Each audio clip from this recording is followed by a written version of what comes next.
What policy does is it paves the way for industries to thrive.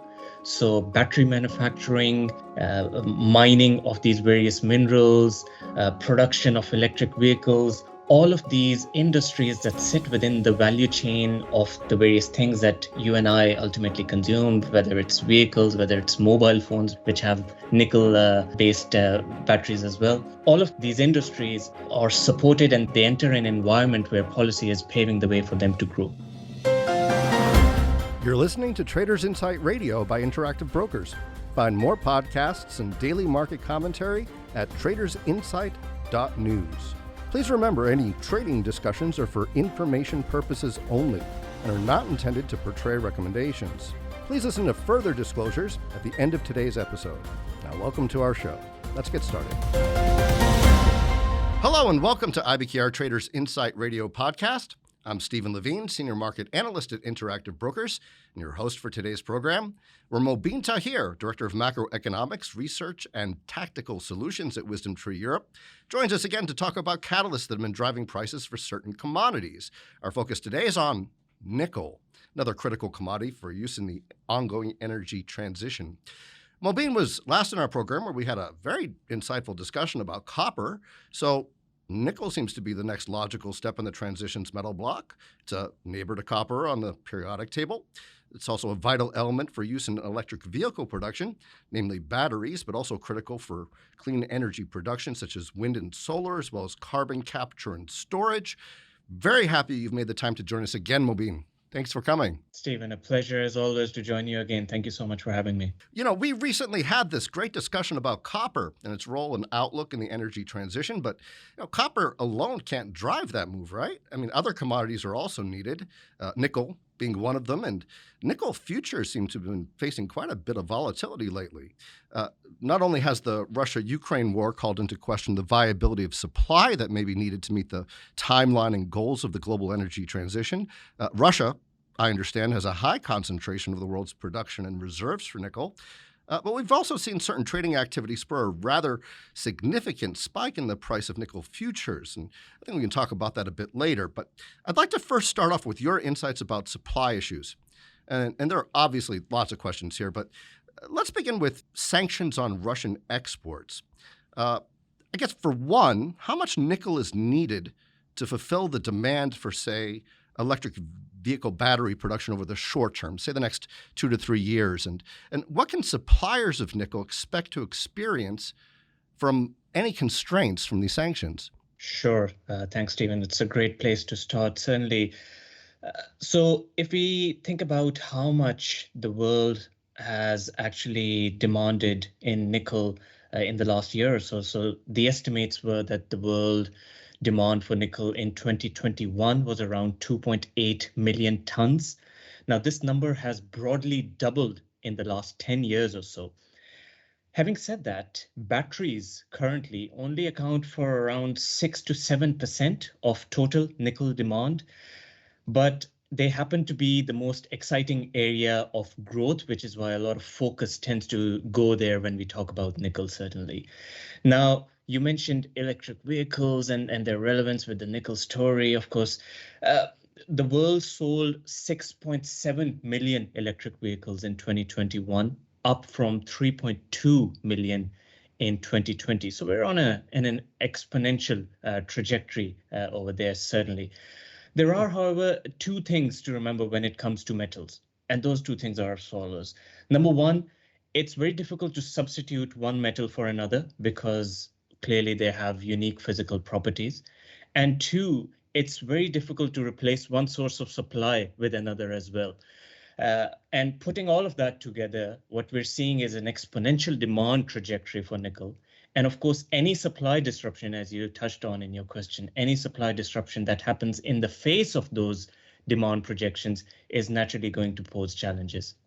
Yeah, I can imagine. So let's say that trade with Russia becomes trade with another country or other companies in other countries for the supply of nickel that we would have otherwise got from Russia. So how does the shape of U.S. trade then, does it change? Does it significantly change? Yeah, that's an interesting question and an evolving question, certainly.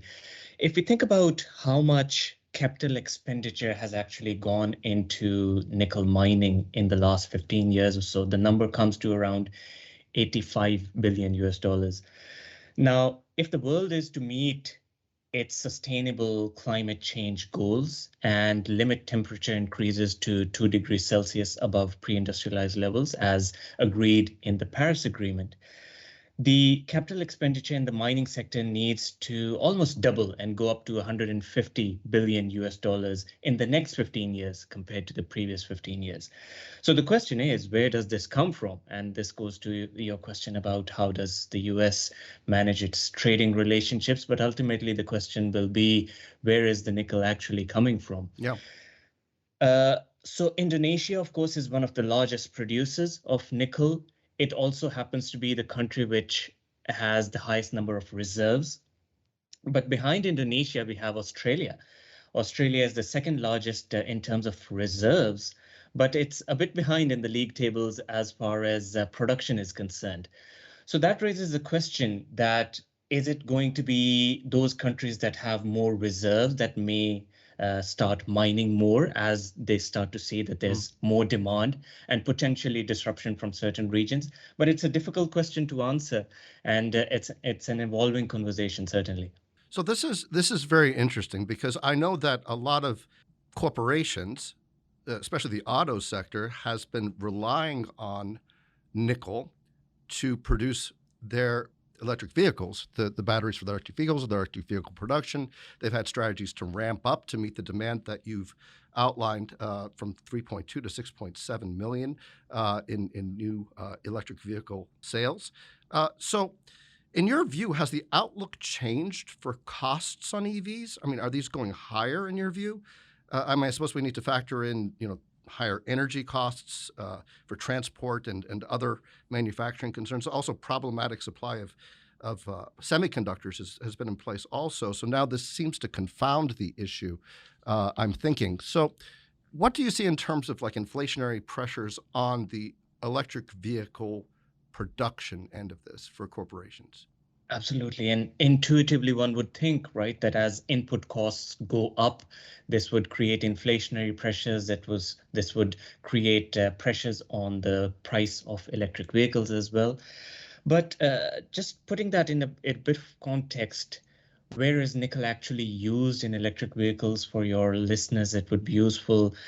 Now, the industry uses nickel in battery manufacturing for electric vehicles. Typically in lithium-ion batteries, nickel is used. Now, lithium-ion batteries can have varying chemistries, but the preference in the industry is to use more nickel-dominant chemistries. Not only that, the preference is to use higher loadings of nickel in these chemistries as well. What that does is it gives these batteries more energy efficiency.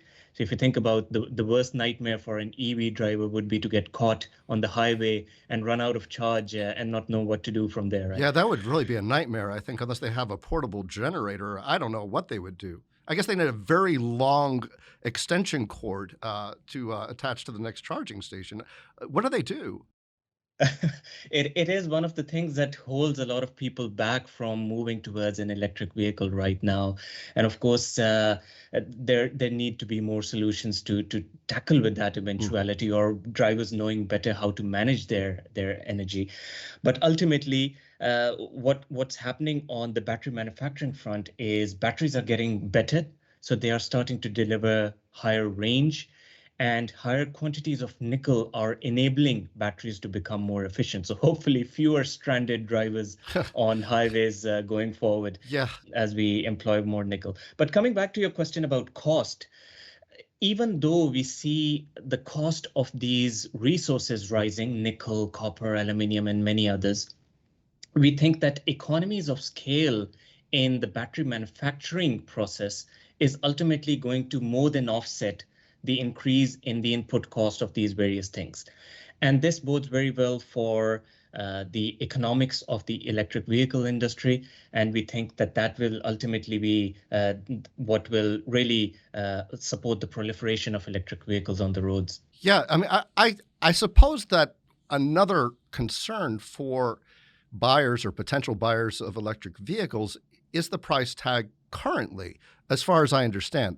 So According to Kelley Blue Book, and so this is a survey done by Kelley Blue Book, 2021, consumers paid on average close to $60,000 for a new electric vehicle. And this was a premium of about 20% over gas-powered vehicles. And they noted that among new car shoppers, 38% were willing to consider an EV, but that number dropped to 21% when they were asked if they were more than half confident if their next vehicle would be an EV. Only 3%, according to Kelley Blue Book, said that they were certain that they would buy one. So the question here is, at what price point, say that there are inflationary pressures going forward, and I'm just challenging to say that perhaps it goes above the $60,000 average. At what price point would demand for these EVs, do you think, start to fall off in terms of the near-term projections for how many EVs would be bought? Or is there research that suggests that consumers really are willing to pay for an electric vehicle to combat climate change, to reduce carbon emissions, really at any cost? Sure, it's a fascinating study, and I would hope that if they redo the study in a couple of years, some of those statistics will improve in favor of electric vehicle adoption. And the reason is this. We partner with Wood Mackenzie, who are an expert in the energy transition space, and they've come up with this forecast that battery costs are declining, and they are expected to halve within the next 5 to 7 years. Now, just putting this in context, already in the preceding 5 years, they've halved already. So we're just continuing on that path. As I was mentioning, economies of scale, new technology takes off, and that has cost reduction.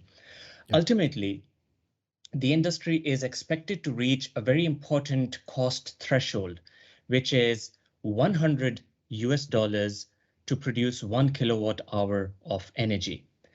And this threshold is considered by participants in the industry as a threshold which will make electric vehicle batteries economically viable, not just viable for their own sake, but viable in terms of all the applications that use those batteries as well. And electric vehicles are certainly one of the key applications. So what we would expect that when that happens in the next 2 to 3 years, when we hit that threshold, the $100 per kilowatt hour, that's expected to happen somewhere in the next 2 to 3 years. Once that threshold is hit, we would expect that the lifetime costs of electric vehicles compared to internal combustion engine vehicles will probably come to a parity. So even at that point, people will probably still be paying more upfront for an electric vehicle, as is the case compared to a similar petrol or diesel car. But you would have enough savings over the lifetime of maintenance because you save from fuel costs and hopefully your electricity is cheaper. And that saving will mean that the lifetime costs come to a parity between electric vehicles and internal combustion engine vehicles in the next 2 to 3 years. Now, what will facilitate adoption from consumers is one, definitely the cost element. Two, hopefully more charging infrastructure. So as you said, we want to avoid the nightmare scenario of people getting stranded on highways. Yeah. So better charging infrastructure and hopefully more models coming out into the market, cheaper variants, more affordable variants in all sorts of price ranges as well. Well, this is really the question. And we've seen this picture of projections before the conflict and before export constraints. So the question really is, with uncertainties over supply and uncertainties really over demand, do the milestones that were set out prior to this conflict change? Is this 2 to 3 years still viable, or are we looking at a longer term or more uncertain future for how this trajectory will go for electric vehicle production and demand? Yeah, it's a fascinating area to consider. The timelines are changing, certainly, but one thing to observe is that the timelines appear to only be moving in one direction, certainly as far as policy is concerned.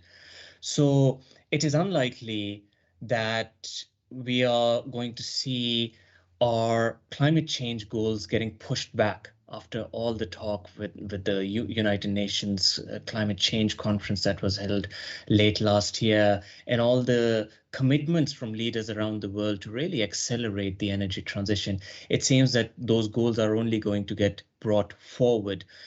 And most recently, even with the Russia-Ukraine crisis, we've seen that this is perhaps even catalyzing the commitment towards climate change. Germany most recently has come out and said that it's pushing ahead and turbocharging its transition towards 100% renewables by 2035.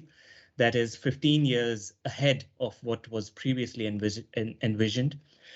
And yes, it's partly because Europe wants to reduce its reliance on Russia's fossil fuel, but ultimately it's about reducing reliance on fossil fuels altogether. And what policy does is it paves the way for industries to thrive.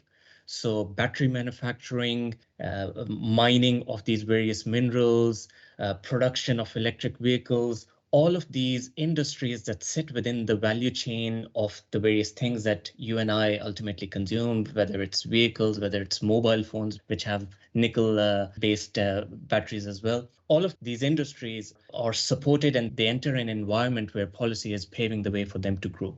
So hopefully we think that that is expected to continue. Geopolitics can be a disruptor. They've added a new risk factor for investors to consider. And naturally, if disruptions continue for a prolonged period, this could move from being a risk factor to something that investors have to consider as a base case scenario. But we hopefully aren't there yet. Yeah.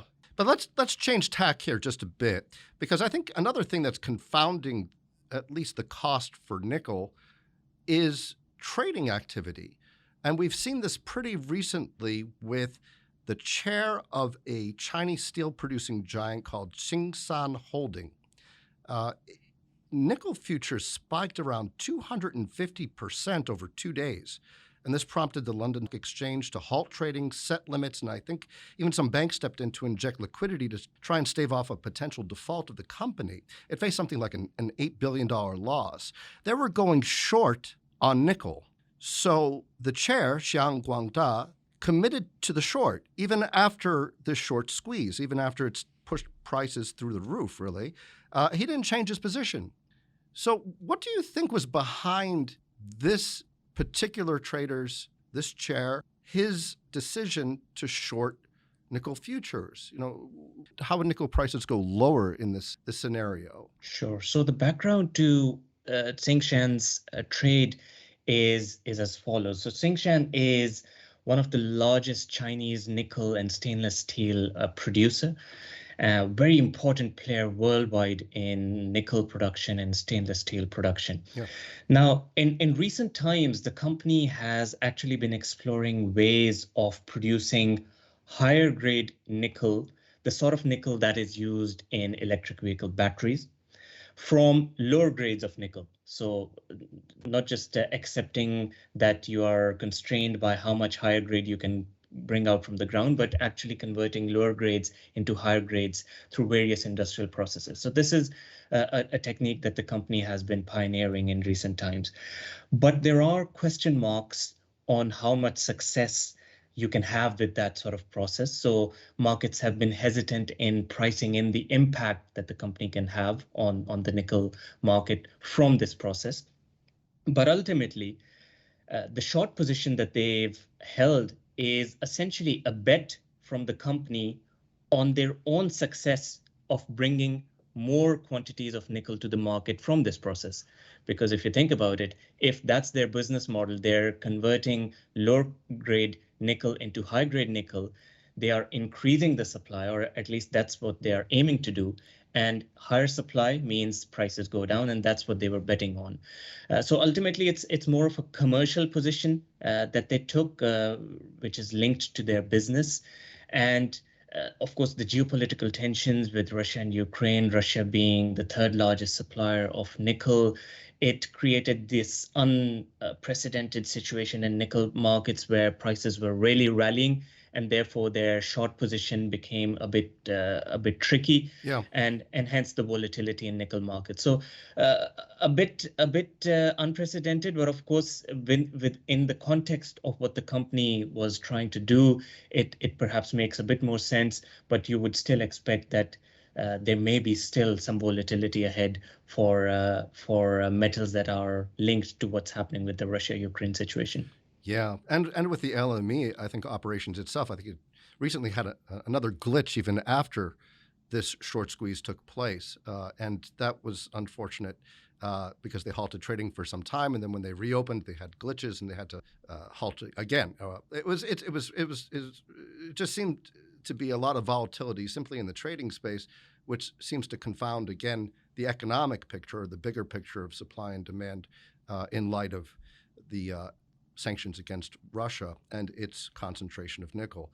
It would be fascinating to see how this plays out over time, and I would love to see how the auto sector and other companies and sectors, I'm sure, that use nickel, I know in steel and other alloys, but there must be other companies, other sectors out there that you are aware of that would also maybe experience some challenges because of this. Absolutely. So you mentioned stainless steel. In fact, 3/4 of nickel is currently used in stainless steel. So stainless steel still is the most dominant source of nickel demand. Yes, increasingly in the future, batteries will probably take up more of a share from stainless steel.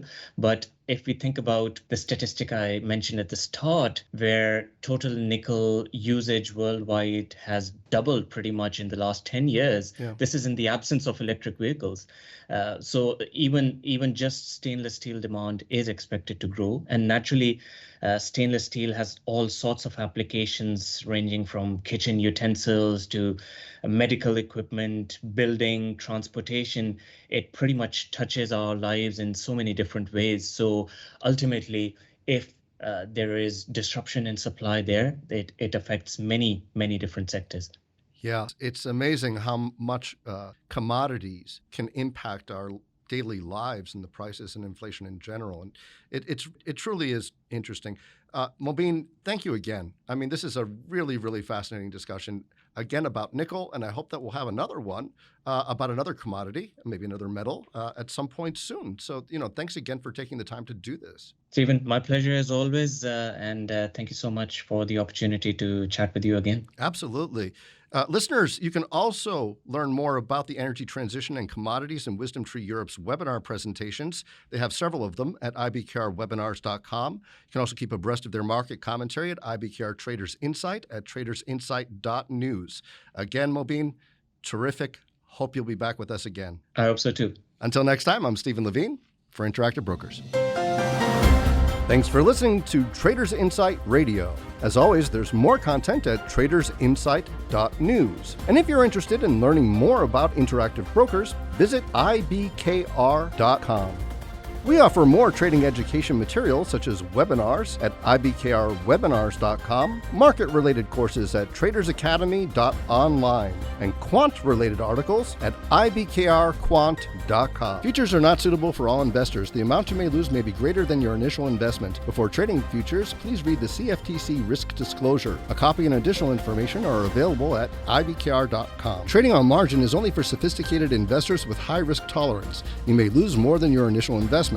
For additional information regarding margin loan rates, see IBKR.com/interest. Interactive Brokers is not affiliated with and does not endorse or recommend any third-party investment information, advice, services, or products discussed in this episode. The analysis in this material is provided for information only and is not and should not be construed as an offer to sell or the solicitation of an offer to buy any security. To the extent that this material discusses general market activity, industry or sector trends, or other broad-based economic or political conditions, it should not be construed as research or investment advice. To the extent that it includes references to specific securities, commodities, currencies, or other instruments, those references do not constitute a recommendation by IBKR to buy, sell, or hold such investments. The material does not and is not intended to take into account the particular financial conditions, investment objectives, or requirements of individual customers. Before acting on this material, you should consider whether it is suitable for your particular circumstances and, if necessary, seek professional advice.